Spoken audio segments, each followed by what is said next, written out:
আহ্বানে সারা দেশব্যাপী এমজিএনরেগা আইন বাতিল, এই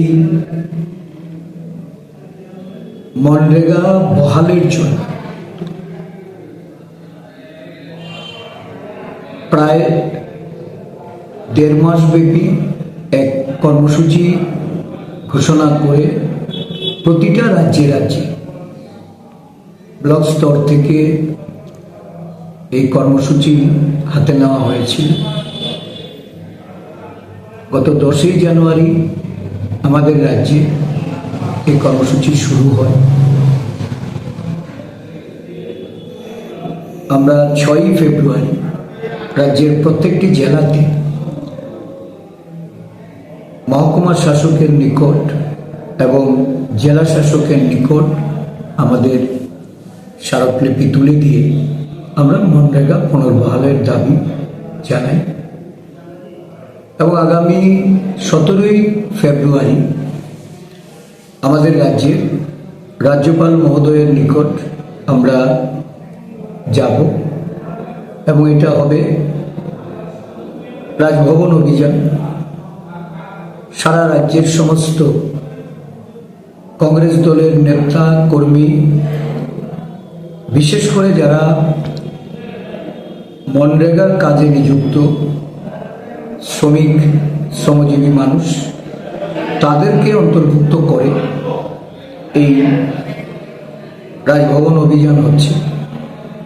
এই অভিযানকে সাফল্যমণ্ডিত করার জন্য রাজ্যের বিভিন্ন জেলায় আমাদের প্রদেশ কংগ্রেস থেকে এক প্রতিনিধি দল নিয়ে আমি যাচ্ছি। আজকে বেলোনিয়া জেলায় আমাদের যে মিটিংটা সংগঠিত হয়, বাস্তবায়ন করছে।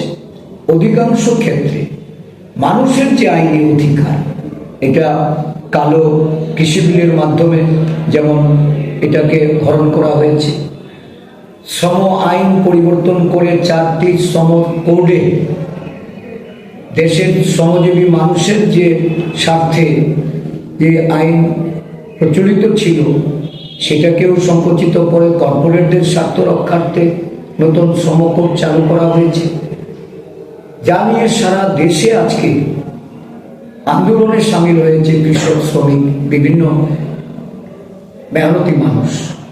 আগামীকাল সারা দেশব্যাপী 12 ঘন্টা ধর্মঘট।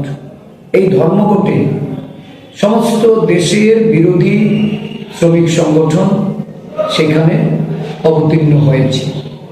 আমরা প্রদেশ কংগ্রেসের পক্ষ থেকে এই দেশব্যাপী যে ধর্মঘট, এই ধর্মঘটের প্রতি পূর্ণ সমর্থন যেমন জ্ঞাপন করছি, সাথে সাথে সাধারণ শ্রমজীবী মানুষের স্বার্থ রক্ষার্থে অবিলম্বে দেশের সরকারকে তার এই মনোভাব পরিবর্তন করে যে অমানবিক দৃষ্টিভঙ্গি নিয়ে দেশের শ্রমিক এবং কৃষিজীবী মেহনতি মানুষের প্রতি তাদের যে এই নির্দয় আচরণ, তার বিরুদ্ধাচরণ করে আমরা দাবি জানাচ্ছি যে অবিলম্বে সেগুলি পরিবর্তন করে শ্রমিক মেহনতি মানুষের স্বার্থে যেন সরকার প্রয়োজনীয় পদক্ষেপ গ্রহণ করে।